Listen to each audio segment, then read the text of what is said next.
Hey everybody, welcome to the Whispers from the Orchard podcast. I'm Silas.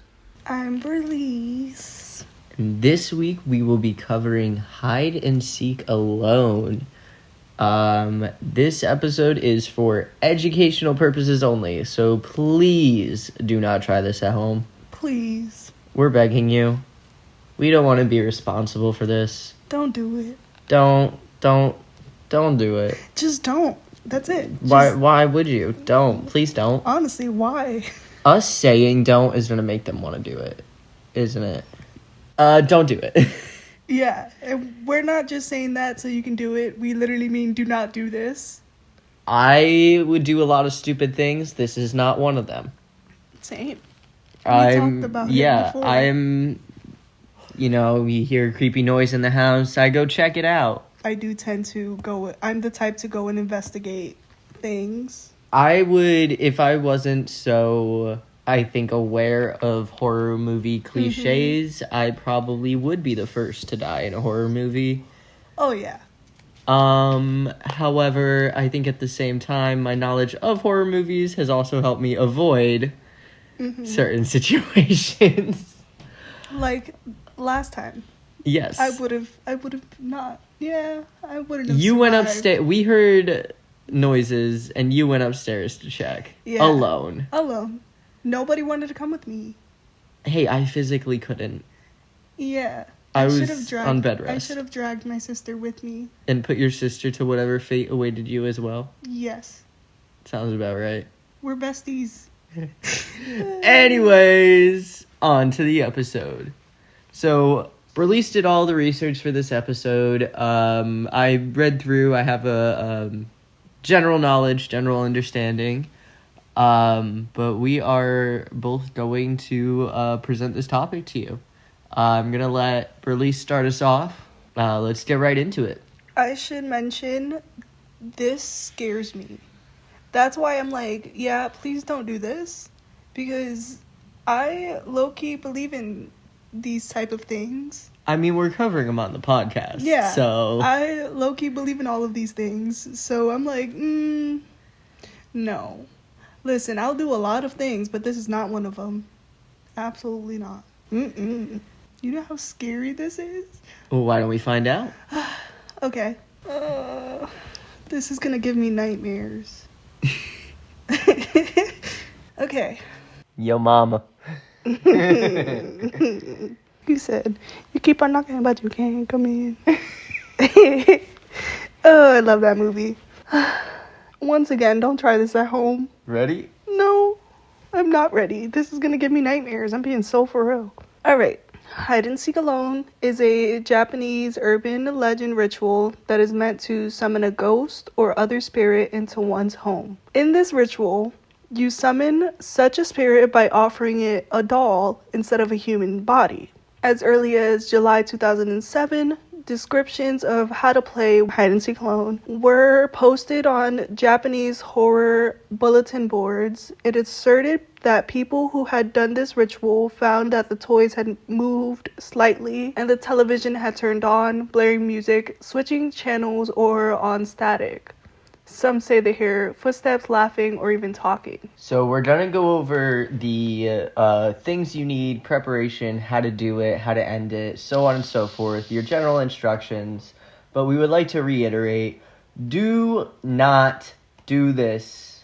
This is just for educational reasons. So the things you will need: a stuffed doll with limbs, some uncooked rice, enough to stuff the doll. The rice represents the doll's organs, attracting the spirits to the doll, basically serving as bait. You'll need nail. You'll need nail clippers, a needle, red thread, which represents a blood vessel and seals the spirit into the doll. Severing it releases the spirit. A sharp-edged tool, such as a knife, a glass shard, or scissors. A bathroom with a bathtub. A cup full of salt water, natural salt would be best. A TV to alert you of the presence of the spirit. A hiding place, and incense.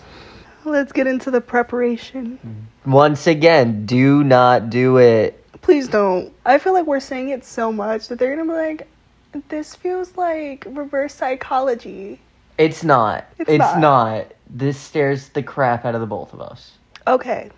Preparation is using the tool, the sharp tool, so the knife or whatever you decide to use. Cut open the doll and take out all the stuffing and stuff it full with rice. Clip a bit of your nails and put them inside the doll and sew the opening up with the red thread. When you finish sewing, tie up the doll with the rest of the thread. Don't snip it, just tie off the ends. Fill the bathtub with water. Purify the room you'll be hiding in with incense. I personally, well, not personally because I wouldn't do it, but I'd say just do the whole house.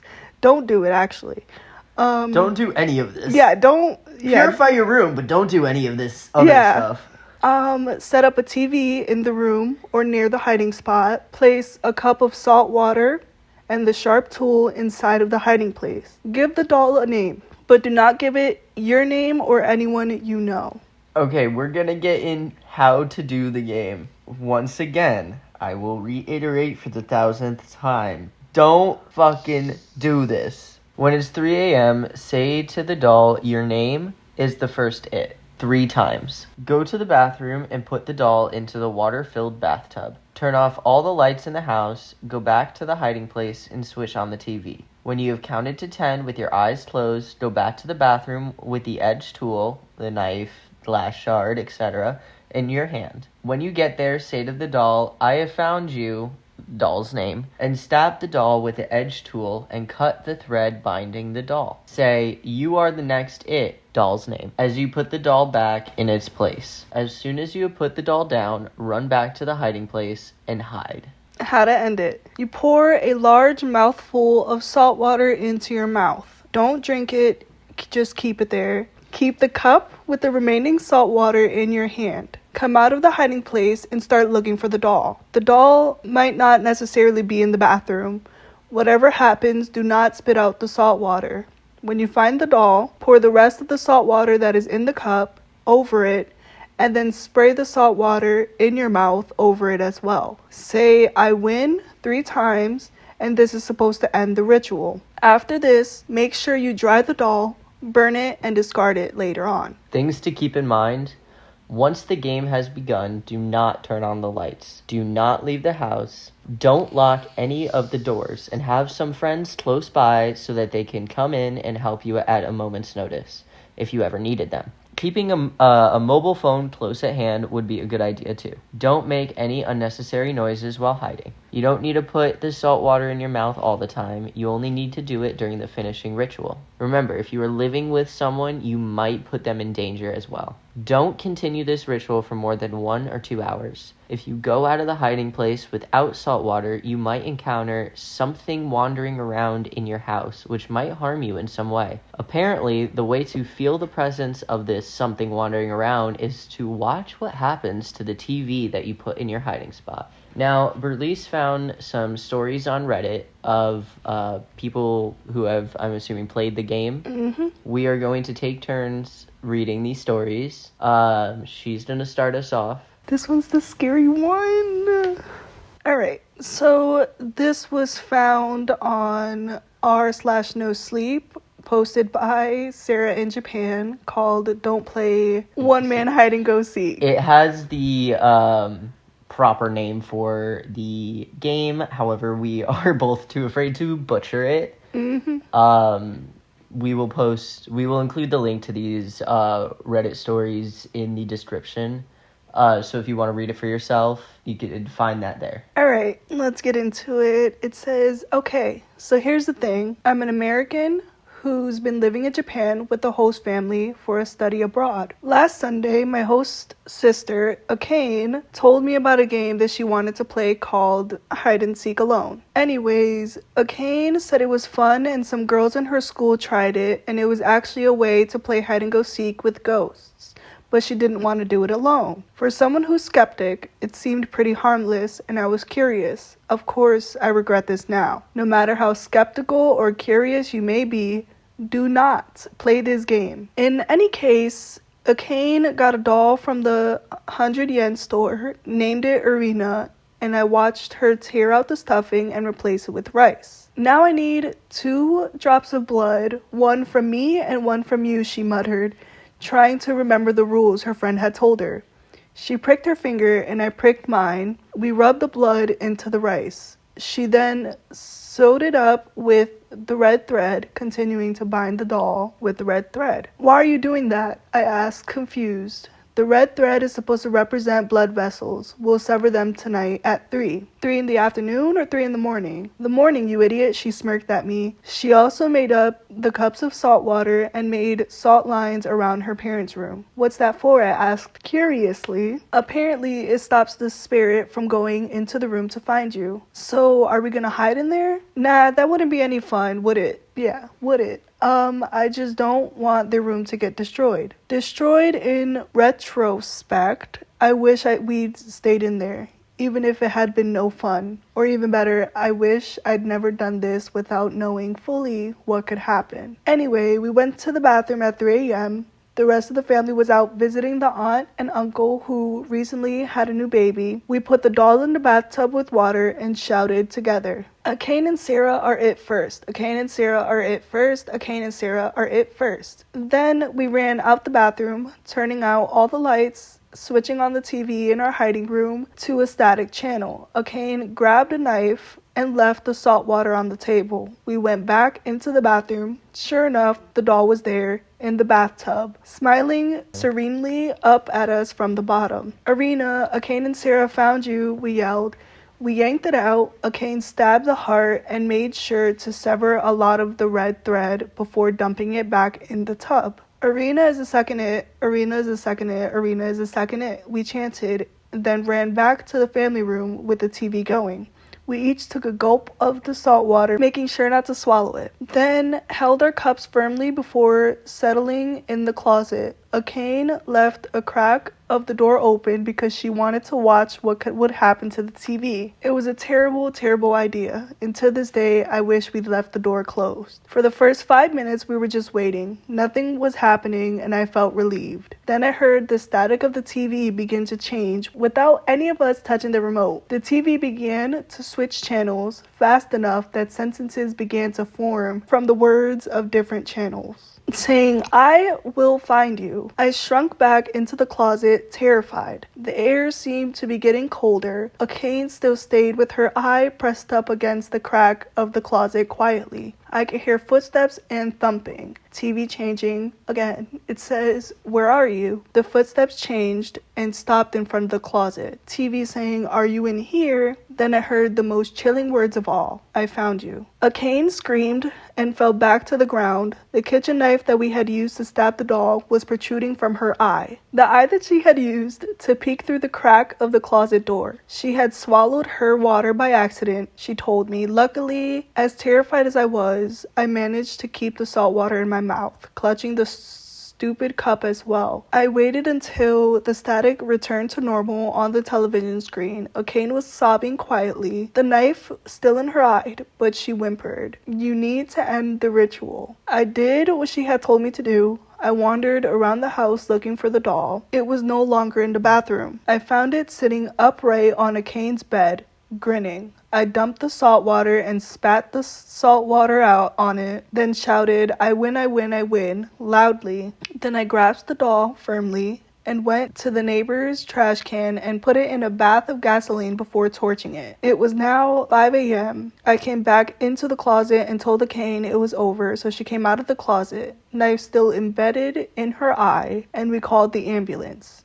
After surgery, it was determined that she would be blind in that one eye, unfortunately. Akane lied and said she tripped on the knife after getting up early to make breakfast. The scary thing is, even though I ended the ritual and burnt the doll like Akane told me, I don't think it's ended. Akane says she can still see Arena walking around the house when only that eye is open. I keep seeing things out the corner of my eye as well, and I don't know what to do. We thought we did the ritual right, but maybe it's still going on. Some weird stuff has been happening lately. Footsteps outside of my door at 3 in the morning, the TV changing channels and sound warping. I keep incense burning and salt in my room to keep me safe, as does Akane. But if someone comes to you and asks if you want to play hide and seek alone, Save yourself the hassle and just don't do it. Looking up the real directions now, we did a lot of stuff wrong. We did a lot of wrong stuff. I guess from hearsay, putting blood in is wrong. It can curse you. We were supposed to put fingernail clippings instead. Akane and I were going to a shrine in a couple days for help this Sunday. And if anyone has any advice as what to do in case of a haunting in Japan, let me know. This is the first update on this story. I skipped classes today to go to the temple. First off, while reading the comments, some of you guys have been asking for pictures of Akane's eye. That I can't do. She's been a bit of a recluse since the accident. I rarely see her come out of her room, and when she does, she doesn't speak, just nibbles on a corner of a rice cracker and goes back upstairs. She looks like a shell of a person. She refuses to go to classes too. I think she's worried that the kids will make fun of her. Bullying is pretty bad in Japanese schools, but I can't help but feel like this is my fault. I feel like asking for a photo would be rude, especially since my host family has asked me not to bother her in an effort to help make her feel more comfortable. They act as though nothing's happened, which is odd, but I guess it's their way of dealing with it.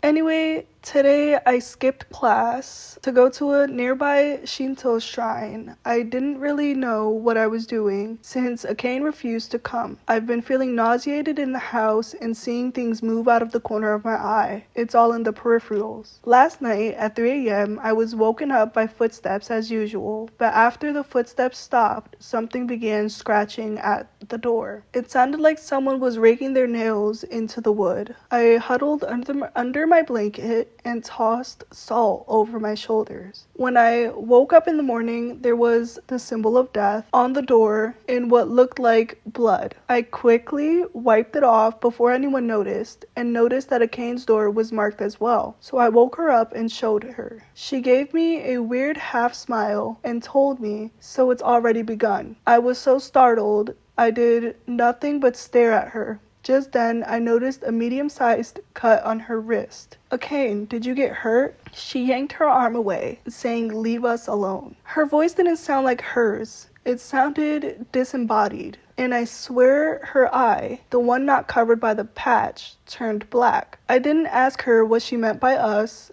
Just let her go back into her room. I cleaned the blood off her door. I then knocked on her door and asked her if she wanted to go to the shrine today. Even though yesterday she had been looking forward to it, today she told me no and to go away again. I went to the shrine. I got directions from some passerby schoolgirls, although they stared at me for being a foreigner. The closer I got to the shrine, though, the sicker I felt. My head began pounding, my stomach began aching. It was excruciating, but for some reason, I kept walking. When I finally passed through the torii gate, I vomited on the ground and promptly passed out. When I woke up, 8 hours had passed. According to the priest, he told me that I had been cursed by something powerful, and I told him about the game, and he shook his head. It's too dangerous. Recently, there had been other girls from Kasukabe Girls High School who have come here as well. You cannot play that game. He paused. The ritual is essentially telling the spirit that if you are found, then they can have your body as a host. He paused again to mull it all through. You were not possessed, but you were cursed, and the impurity will not allow you to enter the shrine.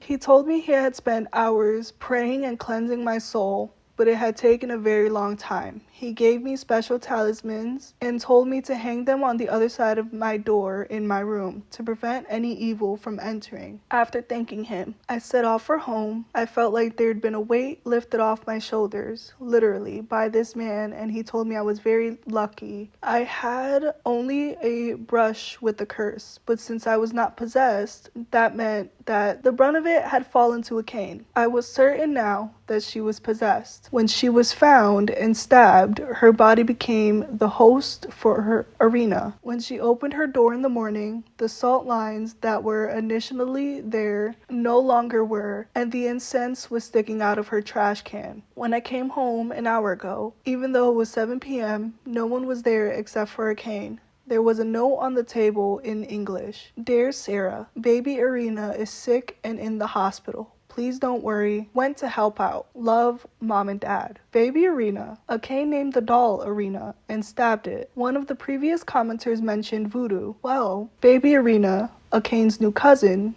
is in the hospital. So basically she named the doll after her baby cousin. Yeah. Akane's door is closed. The lights are off. She wouldn't answer even though I knocked on the door just to check on her. I went on the balcony to try and peek into her room to see if she was alright, but her curtains were shut, except for one eye peering out at me. Fuck that. I'm out of there. That is scary. What do you mean? I ran back to my room as fast as I could, closed the door, put salt everywhere, even outside my door. I stuck the talismans up and started burning incense. I've stopped seeing things move, but now I'm scared of Akane. Part of me wants to call up my program and switch host families, but part of me feels bad for doing this to them. I feel obligated to stay until this resolves, but I don't know what to do at this point. Update 2. I've left. I didn't even pack my bags. Not a problem, I'll just get new stuff. I basically told the people in charge of my program, the CIEE, I couldn't stay with the family any longer and I moved out. This isn't my first visit to Japan. I stayed in Chibashi before for 2 weeks with a family last summer and they offered me to go stay with them. It's close enough to my classes in Tokyo. Hopefully CIEE will allow it. But even if they don't, there's no way in hell I'm going back to that house. Although, I'm positive they will allow it, given the circumstances. Mom and Dad didn't write that note. I figured that out this morning when I ventured out of my room. Although my door was cleaned, I poured salt in front of it last night. Every other door was marked with the death symbol. As I was grabbing something to eat, I noticed a bit of what looked like blood near the closet that Akane and I hid in. I opened the door and, well, I wish I hadn't. Mom and Dad were there, still breathing, although barely, thank God, but their eyes. Oh God, their eyes weren't there. I don't know how else to put it. They were just blood-filled sockets, no eyelids. As though someone had taken a knife and carved them out. They could barely speak. They were in tremendous amount of pain. Akane, no, please, whispered Mom. Don't worry, it's Sarah. I'll help, I whispered. I grabbed the salt and made a line in front and around all sides of the staircase fast for good measure. Then I figured it wasn't enough, so I burned more incense in the lower level rooms before helping up Mom and Dad to get them to the door. The phone lines weren't working. To hell if the neighbors knew and gossiped. Saving them was more important than saving their reputation. I was really glad that I had done the thing with the salt because as I was helping them out the door, there was Akane. Her eye patch was gone and her left eye was torn out. It looked like she'd done it herself. Previously, her eyelid was just scarred over her eye from the accident. Does she mean like the eyelid was closed over the eye? Or was like the eye, the main eye lens? Is that what she meant? I have no idea. She held the knife from the ritual and it was covered in blood. Blood that I suspect had come from Mom and Dad. And I tried really hard not to throw up. Her right eye staring at us, rolling around in her head crazily. Her right eye stared at us, rolling around in her head crazily, and she smiled. Too bad I didn't find you. I freaked out. I yanked Mom and Dad up and out of the house, ran to the neighbors for help, and got an ambulance. As I left, the curtained window of Akane's room fluttered, and I swear I saw her eye peeking out. I went to the shrine next. He told me that I was still fine, and that the salt and incense had protected me, and I was pure in spirit. But I pleaded with him to cleanse the house. I told him about Akane. I gave him the address, and he promised he would help by making a house visit. I called the aunt to warn her about baby Arena, but she told me Arena had died suddenly 3 days ago in the middle of the night. She hadn't had the strength to tell Mom and Dad. I cried, I told her everything, and I warned her about Akane. She began crying as well on the phone, sobbing in gasps. I apologized so many times I lost count, but she told me to stay safe for Arena. I then called up my old host family in Chiba, hopped on a train to Tokyo to meet up with them, and moved in a couple of hours ago. I'm not sure if the priest was able to help Akane or not, but there's no way I'm going back to that house in Kasukabe-shi for a long time. Some of you guys have been worried about visiting Japan after reading this. Ironically, I would encourage it. However, whatever you do, don't screw around with the occult there. This isn't Ouija board type of paranormal. This is full-scale death curses misery. Please just don't do it. Every time I close my eyes, I see mom and dad's empty eyes, and I'm terrified. Terrified of a cane. I keep incense and salt in my room, and I hung the talismans here. I feel safe for now. How long will it take until I'm found? Edit 1. The telephone rang even though it's 11 p.m. It's the priest from Kasukabishi. I'll be sure to update again after the call. Hopefully it's good news. Edit 2. It's complicated. He apologized profusely, but said he could not save a cane entirely. Her spirit had binded with Irina, the doll, to the extent that when he attempted to cleanse her, it didn't work properly or something. He said that she's in the hospital along with her parents. While she is no longer possessed, the curse will remain on her and her descendants for the next 4 generations. Apparently, her parents, her aunt and uncle, and older generations of the family should be fine, and I'll be fine too. He wants me to come back to the shrine and talk to him Sunday. The final update, it says, final update, I did not write this, and it's all in Japanese. Translation. But there is an edit translation that says, I'm okay, laughs. Don't worry, everyone is okay, laughs. How fun it was. An interesting game, right? Now, who's the next person? Laughs. I will find you. And then it just says laughs, laughs, laughs, laughs, laughs, laughs, laughs, laughs. I found you, Sarah. And then it says massive edit in all caps. I did not write this. WTF. Hell, I can barely read it. I'm actually okay, I swear. I went to the house first. I don't know why, but I was drawn to it by something. I don't even remember getting off the train. I don't even remember anything after swiping my PASMO. I don't remember anything after. I've just woken up at the shrine again. The priest said he knew where I was and performed an exorcism. Going to visit a cane and mom and dad with him. Updating via iPhone. Literally have a talisman strapped to me right now for protection. I'm freaking out. The only thing that's calming me down is the priest. Second edit. At the hospital, I was really nervous about seeing a cane and mom and dad. A cane was handcuffed to the bed, but she doesn't remember anything. Nothing about getting up in the night and making the death characters on the door, but she does remember attacking mom and dad. She cried. She was completely helpless. She couldn't stop it. She told me, but she's accepted it.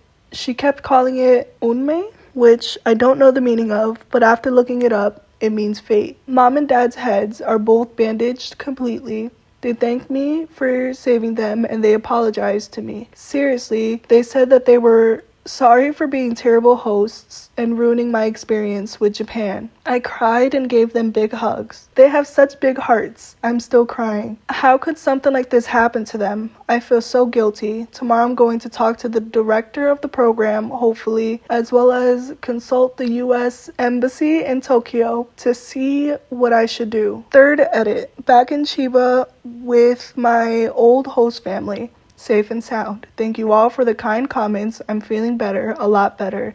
I feel safe for some reason. I talked to the priest about the curse on a cane. He said that if she doesn't have children, the curse will die with her. That sounds like a terrible fate to me. Not be able to have a family of her own. I'm really sad. I don't know what else to say. Berlice doesn't swear, so I'm going to start this next edit for her. This is fourth edit. Fuck, just got this in my inbox, help, in all caps. And there's a link, which we're about to open. And it's a message that is in all Japanese, but it is translated in the Reddit post. This is part of what Sarah posted. It says, if someone's trolling me, which makes more sense, please admit to it. This isn't funny. What it says, according to Google, because the Japanese is so weird I can't understand it. It says, subject, come back again. You can run, but you cannot for long. Fifth edit, it's a troll. I'm fine. So that was the first story of Hide and Seek Alone. Mm-hmm. And I will be taking over with the second story. Hold on, I'm still processing. So the doll stabbed her in the eye? That is insane. That's terrifying. So she decided, I'm just gonna also do the same thing to my parents. Yeah. Well, that she was possessed She at was that possessed, point. yeah. That's the only thing she remembers. Yeah, but said she was helpless to stop it. That's scary. Poor baby Irina. I know. Caught in the crossfire. Yeah. The second and last story we are going to read was posted on r/NoSleep, just like the first one was, by Hell Knight 101, titled, I'm Never Playing Hide and Seek Alone Ever Again. And it reads, Hi, I'm a 15-year-old atheist, and yesterday night I tried something I shouldn't have even thought about. I tried playing hide and seek alone. For those of you wondering what it is, it's some sort of a spirit ritual that is practiced in most Asian countries. I read about it from the Creepypasta website. I know there are some people out there that would like to know more about it, and since I'm too lazy to explain, here, and he links a clip. Since I don't believe in ghosts, I decided to give this thing a try. My parents were away, and my babysitter had to leave at 12 p.m. I tried a couple of rituals with my friends before, the Midnight Man and Bloody Mary. We burst out in laughter after we did the Bloody Mary one. I just said her name 3 times. Come out, you stupid bitch. As the crazy, fearless teen I am, I wanted to know what it is like to do a ritual all alone. So I found a really old doll with legs, just like the ritual requires, bought some rice from the supermarket, and got the rest of the requirements. Wow, my hands are shaking so much, I'm surprised I haven't made a single grammar mistake so far. I love that little side note. I got the cotton out of the doll, filled it up with rice, put some of my hair, red thread, and wrapped it up. As a weapon, I decided to go for a pencil. You can never be too sure. And since I was worried that my parents would kill me if they saw that half the vodka bottle is empty, I decided to buy some salt water. What? Oh, yeah, because apparently you can also use, like, Vodka. vodka, I think. As for the name, I named the little guy Crustio. This is what I used to call a friend before he got fairly irritated and punched me in the face. Oh, wow. I love OP's writing style. After the clock hit 3:02, I said, First tagger is Crustio 3 times, trying really hard not to laugh, put the doll in the wash bin, turned off all the lights, lit up some candles, it wasn't forbidden, and counted to 10. After I grabbed my number 2 pencil, I went to the bathroom, and I found the doll really strange. Its eyes were almost flashing, but I thought it was because of the candles and ignored it. I almost felt bad for stabbing it. It was now the doll's turn to find me. I hid in my closet and waited 5 minutes. I was getting bored and got out. I drank the salt water, didn't swallow it, and went to the bathroom to end the game. However, the doll wasn't there. I ran silently to the kitchen, my house isn't that big, and saw the doll walking around the stove, turning its head around every second. He wasn't holding the pencil, he was holding a razor edge. I jumped at the doll, spit the water over it, and the leftover salt water. I yelled, I win, I win, I win. It didn't fight back, just hit the floor. I ran to the yard, got some old papers and matches, and burned the doll. I was relieved that my neighbors were still awake. Their bedroom lights were still on, and the owner of the house even showed his head and yelled, What the fuck are you doing? Are you trying to start a fire? You little shit, wait till your parents hear about this. He sounded really pissed. I didn't really pay much attention. Sorry. This southern accent. What? You said all of that with a southern accent. Did I? You did.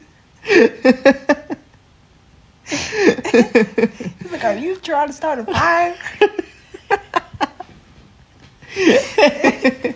The difference in tone between these two stories. He sounded really pissed. I didn't really pay much attention to him. I just ran to the house and spread salt onto every corner in the house. 2 whole salt packets.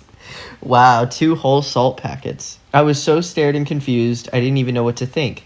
I decided that the TV would cheer me up, so I turned it on. The channel I normally watched was now static. I found it really weird since all the other channels were perfectly fine. It then turned to black. I heard the following words, now they won't leave my head. You didn't win shit. Real. The lights started flickering on and off. The doors sounded like they were being opened and closed over and over again, while I saw clearly that they didn't move.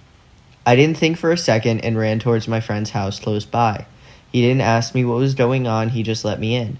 I told him exactly what happened, and the response I got was, You've just summoned a demon. After you get some sleep, call a priest immediately before your relatives are in danger.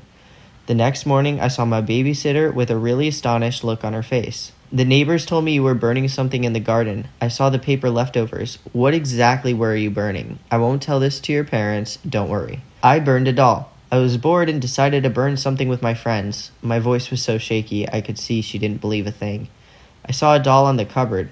I don't understand why you would burn something and then put it back on the shelf. I walked slowly to my room and saw the burned doll, clear as day, next to my computer monitor. I panicked, grabbed it, and threw it away in the trash.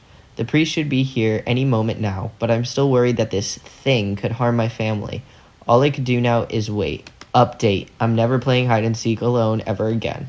Yesterday morning, I woke up with a cut mark. It doesn't seem that big, but it does resemble the one of a razor edge. I tried to explain this to myself a couple different ways. Either I cut myself while I was holding the doll, or just like the ritual said, it's normal to wake up with cut marks after you did it. Otherwise, I think the priest did a very good job. There hasn't been anything weird going on. I know I should stop repeating that. And my parents recently came back from the business trip. This is going to be a little short since there's not much to say. Other than that, I had a really strange dream. I was at my grandpa's house and we talked. He died 8 years ago by lung cancer. The talking was pretty much what was happening throughout the whole dream. However, there were 3 lines I had to write on paper after I woke up. The first one was said by my grandpa. Why did you stab me in the heart? The second one was asked by me. Why were you trying to harm me? The third one was an answer by my grandpa. Because I wanted you to feel the same pain as I did. This is where the dream ended. I was left in tears after I thought about it. Did I really summon my grandpa into the body of the doll? This didn't make any sense. Why would my grandpa want to harm me? He always spent time with me when I was little. Thinking about it, I haven't visited his grave in 3 years. I don't think it was the grandpa. I don't either. The demons can be very deceiving. Damn. So not as long of a story as the first one, but still quite terrifying. I think I'd shit my pants if I burned a doll and then the next day it was back in the house. Yeah, it kind of gives Annabelle. Yeah, but don't call the Warrens because they're pieces of shit. That's a later episode. We're getting into that one another time. We are not going to go down that rabbit hole today.